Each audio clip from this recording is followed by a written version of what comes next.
What's going on, Buff Nation? You know I had to wear my hat here and my shades. I had them on for my game yesterday. I had to take them late night.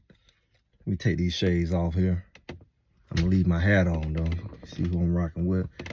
What a late night we had last night. I promise you, I never done nothing like that in my life, football wise. I felt like I was back in college somewhere. Club days, 2 o'clock, 3 o'clock at night. I feel like I need some tea. I was beyond sleepy. It wasn't sleepy. It was just straight tired. It was almost torture watching that game. I didn't know, was it the game or me? I didn't feel right the whole time. I know the game was a little off. It was a late night game. It was different for everybody, but man, whoo! I stayed the whole time. Like I said, it was beyond. I wasn't even sleepy. I felt like I was getting gut punched. And I couldn't really even get into that thing because my energy was just so low. Just stand up. I'm not used to being up that late. And man, I got up. I'm not really feeling tired, sleepy, but man, physically, I don't know. I need to get some tea or something. But anyway, they pulled it off, right? What was it? 35-43. Double overtime. It's so much I gotta say. This probably gonna be one of my longer videos that I even got notes. I'm like a Baptist preacher on this wonderful Sunday morning. I had to take notes because I don't know if I'm gonna say everything, but let's just start like this video. A fluky start to the game. They started off with a little fluky touchdown, little, trick play. I saw it coming, right? Running back pulled up for sure. Typical misassignment type situation. And then we come back, get picked, right? Take it to the house shallow, right? 7-7. I believe that's how it went, right? Then, they come back. Travis Hunter fumble. I don't think it was a fumble. His whole body was on another man. His elbow was down. His legs was down. Then the ball pop up an hour later. And they let him scoop that in for touchdown. It was some weird stuff. They just get to these referees. It make you feel conspiracy-like, really. The crap that they let go on in that game. Yeah, they called penalties. And most of them, they just blatantly did, right? The CSU.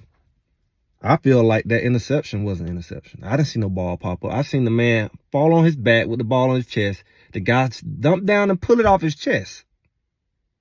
He was down. I didn't see no bobbling or anything. I didn't see him throw it back up as somebody might describe. I saw the replay and is it my eyes? Let me know. Comments. What you all see? I know what the haters want to see, but it's like that interception. Was it an interception? That fumble? So it's fluky. To the point where it ended up leading all the way to, 21-14 at halftime. But that's not even really the bit. I feel like that put them in the game. It was a lot of interrupting of the momentum of the game. And it kind of leads me to just this guy talked about character and how his mama raised him. And the way his team played, it was embarrassment. It had to be to the university and to this so-called black man, right? Who there's only a few of them. And that team played like something awful. They come out there with all this whatever attitude, pushing around, shoving before the game, starting the game. They out there laying down, acting like they're hurt, then walk off the field over and over. It isn't that much cramps in the world. I mean, we're in Boulder, right? All right. I can say you can't breathe, but I don't know. Cramps? It's not that high. High altitude. I don't know. Maybe I don't know what I'm talking about. They kept laying down on the field. Very weak. You don't even deserve to win. And that's why you didn't. Right? All these, you hit Travis Hunt on the sideline. After you pass interfere him all the way up the sideline, holding on to him, another guy come on the other side and hit him in his stomach, up under the rib, whatever. Right? It looked like he came back, and then I guess eventually had to leave. You right? This kind of guy he is. You hit the guy in the stomach while he's defenseless. And you get a little personal foul, right? Now, it's great as Sunday morning, it really is. And I'm going with the Lord. Y'all might not understand, but that's what I try to go with. People try it, right? I'm working on it. But if I wasn't with the Lord, you better be thankful I am. Because I pretty much, I feel like I should have wished harm on that boy. It's just a game, but that he says personal.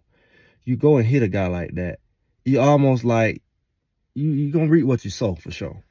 But it been wrong as Coach Prime sending them bounty hunters out there. I mean, you ain't even got to play. All right, let's take one on the chin. Go knock his block off or go knock their player off. Y'all want to play like that? They number one receiver who was doing all the damage. That's because Travis Hunter wasn't there. That's who he was covering. And it's like, why you just go and knock his kneecap off? You know, y'all want to play like that? Go hit him after the play. Hurt him. That's how you gonna play. This is the same guy whose mama taught him to be a certain way. Now, if Coach Prime players had been doing that, it would have been all over the news. They would have been talking about like a dog. Hypocrites. You know, that really was targeted. You know, it was a defenseless player was targeted. He really should have been out the game, even though he didn't hit him in the head. I don't know what, it's still targeted. The play was over. The ball was out of bounds. You don't pass interference and held him up. And you hit him after the ball don't land everything while he's defenseless, right?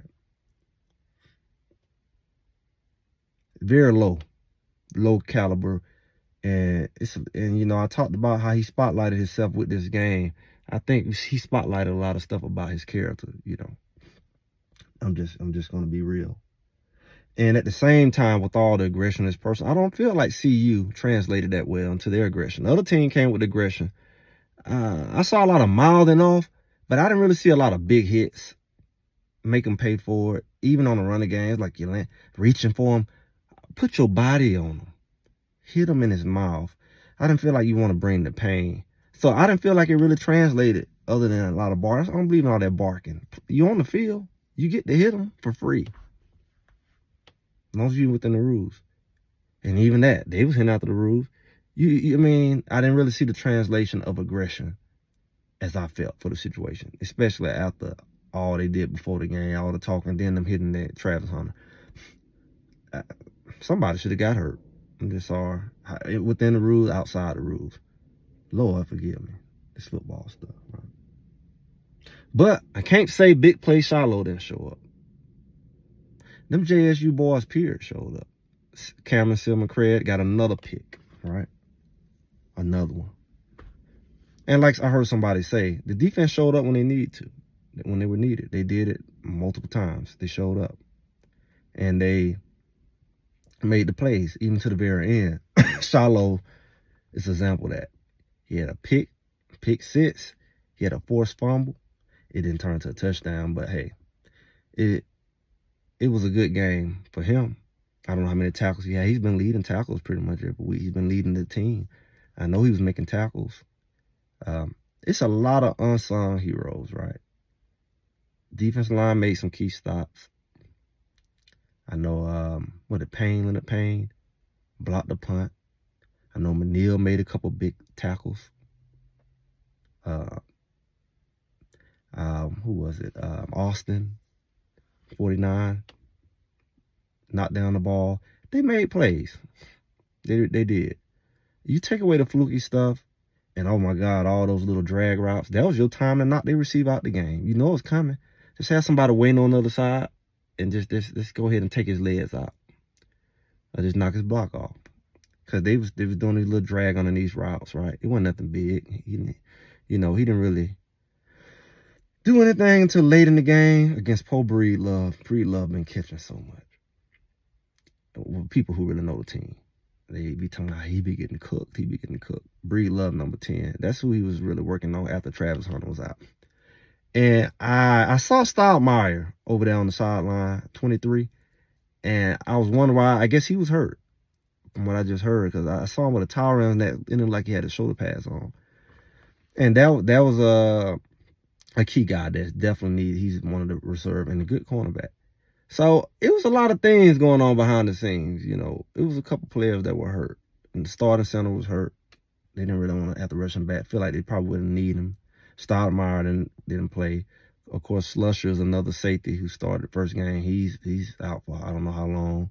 Then we got some reserves who waiting to get in, like Travis J in the secondary. He's a safety and can even play a little corner. A big guy, aggressive guy, Florida State. Still waiting for him. Still waiting, of course, for Alton McCaskill, running back. I don't know what difference he will make, in the run game. So still some players out there who haven't quite wasn't there. But Big Harrison, the tight end, he definitely stepped up as a weapon. This is, again, the third week in a row. We talked about the slow release. We talked about the number of weapons. This is a weapon that emerged. And see, it goes back to what I've been saying. You can lock down or take Travis Hunter out the game. You say, oh, they don't have nothing but that. Weaver come in, have a big day. Horn come in. Horn made a big play at the end. You can't lock them down the whole game. They're going to make some plays. But then you put all your energy on them, and then this tight end, he's not accounted for. It's a matchup nightmare. He's a former receiver converted to tight end. I don't even think he's a scholarship player from what I'm hearing. But he looked like he will. And Shedeur, they really know how to use the tight end. He did a great job with that at Jackson State. So you got an athletic tight end who can catch. It's going to be a problem, especially really at the college level and above. Tight ends have really emerged as a big part of the offense. It's a matchup nightmare. If you got an athletic tight end who can run and catch and who's big, and the linebacker has to be on him, it really opens up your passing game. So I hope they continue with that. Yeah, I think he had a couple touchdowns, 2-point conversion.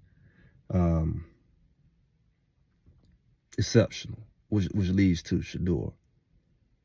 Heisman, every week. Yardage, plays. What they said at the end of the game, that 98-yard drive, this is where you make the big moments. And that is the first thing I thought. This is how you get your votes. The big plays, the MVP type, plays that you're making when it counts the most. And he doesn't shrink back, and he did. And he took that ball right down the field, scored, and got 2-point conversion. Then did it twice in double overtime. It's going to be hard to deny him because he's throwing right at 80% completion rate in 3 games. 1 interception, and he didn't even throw that. The man was laying down and got to pick the ball up. So, man, I mean, we saw what he's able to do at any given moment.